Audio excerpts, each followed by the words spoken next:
Alright, what's up sa inyo mga kababayan? So eto pong pag-uusapan natin mga kababayan ay wala lang namang iba kung hindi yung naging pasabog ni Master Henyo, Joey De Leon kanina sa umpisa ng programa ng EAT mga kababayan na kung saan masasabi natin na ikagugunaw ito ng mundo ng mga halusos at dito mga kababayan, makikita rin natin na talagang ipinamukha ni Master Henyo Joey De Leon sa mga halusos at saka sa Tape Incorporated kung sino ba talaga ang totoong Itbulaga mga kababayan. Pero bago natin pag-usapan yan ay nais ko po muna sabihin sa inyo na kung kayo po ay bago pa lamang po sa ating YouTube channel, hinihikayat ko po kayo na huwag niyo po sanang kalimutan na i-like etong ating video na ito at huwag niyo na rin pong kalimutan na mag-subscribe sa ating YouTube channel. Hit niyo na rin po yung ating notification bell para lagi po kayong updated sa tuwing mag-upload po tayo or magla-live ng mga ganitong klase ng video. At kung kayo naman po ay nasa ating Facebook page ay hinihikayat ko po kayo na huwag niyo po sanang kalimutan na i-react etong ating upload na ito at huwag nyo na rin pong kalimutan na i-share etong video natin na ito mga kababayan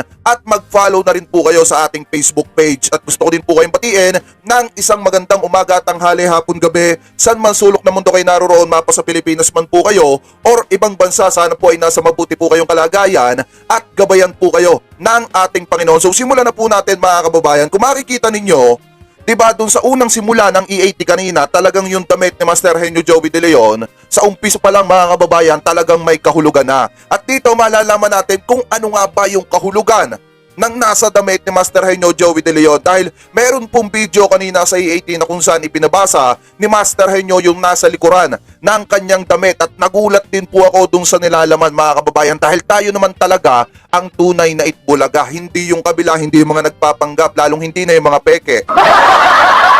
Diba mga kababayan? So shoutout po sa inyong lahat ha. So eto, umpisahan na natin etong video ni Master Henyo Joey De Leon na kung saan mga kababayan, talagang masasabi nating napakatinding pasabog ito at talagang malaking malaking impact ito at gunaw ang mundo ng mga halusos pag napanood po itong video ito. Talagang masasabi natin na talagang mag-asawang sampal dun sa mga peke yung sinabi ni Master Henyo Joey De Leon. I-pray na po natin mga kababayan. Mga kaibigan, ngayon po ay Halloween. Narinig ko may nag-knock-knock ng Halloween.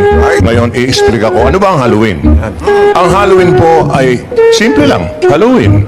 Baka malito kayo mga kababayan. Ang ibig sabihin ni Master Henyo Joey De Leon dito, kumbaga, i-analyze yung isipan, imulat.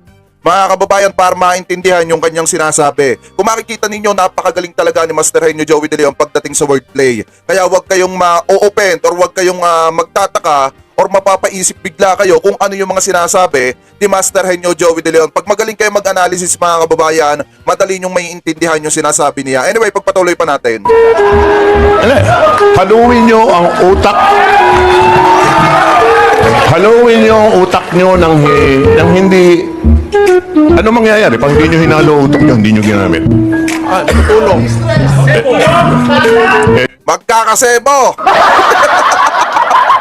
Pagka mga kababayan hindi pinagana yung utak, pag hindi hinalo mga kababayan, magkakasebo at magiging dahilan yon ng pagtaba mo. Sa madalit salita mga kababayan, ang kahulugan nun, pag hindi mo pinagana yung isip at utak mo mga kababayan, ang magiging ending nun sa pabaon ka lang lalo. Kumbaga, syempre pag naging obis ka, pabigat, hindi ka na makakakilos ng ayos. So ngayon, pag hindi mo pinagana yung utak mo, pag hindi mo pinagana yung isipan mo, mahihirapan kang umusad.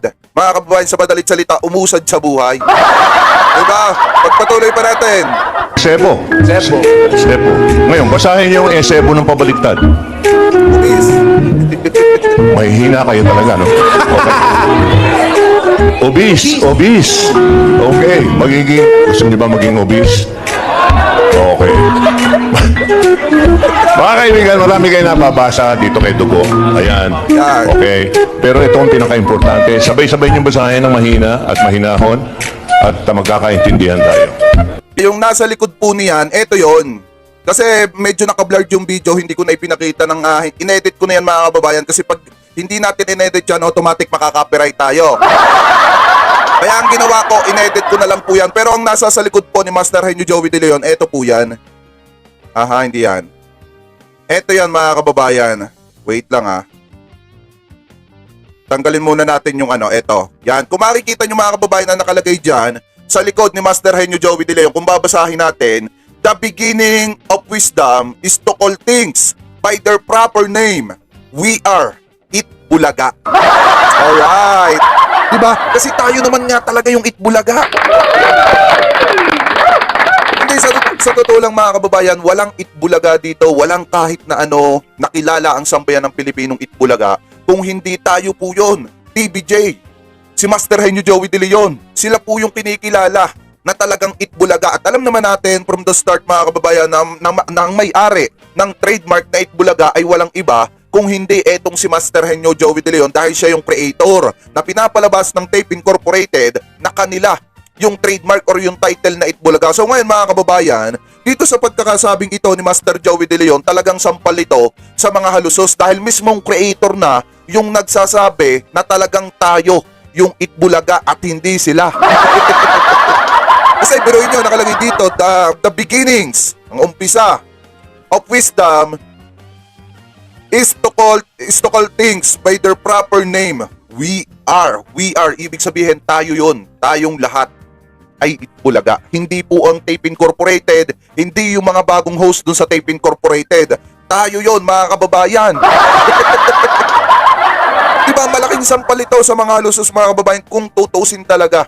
Talagang kaliwat ka ng sampal ito dahil mismong creator na, mismong si Master Joey De Leon na nagsasabi, ano po, na tayo yung Itbulaga at hindi sila. Mismong si Paulo Contes na nga rin na nagsabi, at saka si na Mayor Bullet, na talagang ang Itbulaga, ang mga nauna sa Itbulaga, walang iba kung hindi etong sina Tito Vic and Joey, etong TBJ. Kung makikita nyo, di ba, sinabi ni Paulo Contes, mga kababayan, na ang Itbulaga ay para sa taong bayan. At yun din naman ang sinasabi ni Master Henyo Joey De Leon, tayo yung Itbulaga. Pero ang sinisigaw ng sambayan ng Pilipino natin mga kababayan na yung Itbulaga ay ibalik na sa Tito Vic and Joey. At nakita nyo din naman na sinabi ni Mayor Bullet na yung Itbulaga mga kababayan ay TBJ. TBJ is Itbulaga, Itbulaga is TBJ. Hindi pwedeng paghiwalayin. So ano yung paniniwalaan natin, di ba? Hindi yung kanilang mga salita mga kababayan, kung hindi yung mga una nilang binitawan. At yung sinisigaw ng sambayan ng Pilipino na nakakarami na ibalik na sa Tito Vic and Joey, yung Itbulaga dahil sila naman nga po talaga yon. Diba yan yung sinasabi ko sa inyo mga kababayan kahit saan sila mapadpad na network, kahit saan sila dalhin ng kanilang mga pagsusumikap mga kababayan, alam nila ang suporta ng taong bayan nasa sa kanila. At alam din ng taong bayan na yung suporta nila ay nasa sa Tito Vic and Joey. Ano po, dahil kung makikita nyo, nung lumipat sila sa TV5 mga kababayan, talagang sinamahan po ng napakaraming tao. Unlike dito, sa Tape Bulaga mga kababayan na talagang hanggang doon na lang. Nana! Parang ang nangyari mga kababayan, nung nawala ang Tito Vic and Joey, doon sa Tape Bulaga, talagang na bumagsak na. Ano po ang Tape Bulaga? So ibig sabihin mga kababayan, talagang ang sinusuportahan ng sambayan ng Pilipino, yung legit na Itbulaga, hindi po yung imitation, hindi po yung peke. Mga kababayan, at ito na nga yung isang halimbawa na kung saan sinabi po ni Master Henyo Joey De Leon, kahit saan sila mapadpad, kahit saan man sila dalhin ng kanilang mga pangarap o ng kanilang pagsusumikap, alam nila na ang taong bayan ay nasa sa likuran po nila at handa silang suportahan hanggang sa kahuli-hulihan mga kababayan. At ganun din naman po ang Tito Vic and Joey sa sambayan ng Pilipino, hanggat kaya nilang tumulong, hanggat kaya nilang magbigay ng saya mga kababayan, talagang gagawin at gagawin po nila yun. Kaya nga kung makikita ninyo, pag pumunta kayo sa studio ng EAT, sa studio ng Tito Vic and Joey, talagang yung pagmamalasakit po nila at yung pag-care or pag-aruga nila dun sa mga tao, mga kababayan, ay talagang nandoon. Kitang-kita po natin at ako'y mismong patunay na buhay nung nagpunta po ako doon, mga kababayan, na yung pag-aaruga nila sa amin at saka sa mga normal na tao, mga kababayan, ay talagang napaka-solid.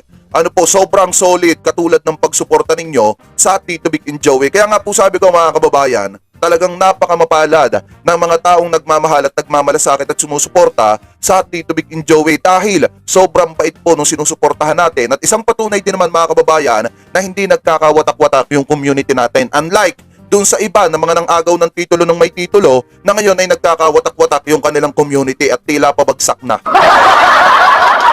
Kaya nga sabi ko po sa inyo mga kababayan, still yung sinusuportahan natin hanggang sa huli, Tito Vic and Joey pa rin po yun. Dahil mga kababayan, talagang alam naman natin kung gaano kabuti at kung gaano kalinis ang hangarin ng Tito Vic and Joey sa mga tao, lalo na sa sambayan ng Pilipino. Kaya dito mga kababayan, ako talagang masasabi ko na sobrang solid ng mga binitawan dito ni Master Henyo Joey De Leon. Talagang gunaw na gunaw ang mundo dito ng mga halusos. Biruin nyo, inilantara na, talagang inilabandra na yung pangalan na Itbulaga sa likuran ni Master Henyo Joey De Leon. Sa madalit salita mga kababayan, pinirmahan na sa harap ng damit ni Master Henyo Joey De Leon yung pangalan na Itbulaga. Alright, di ba?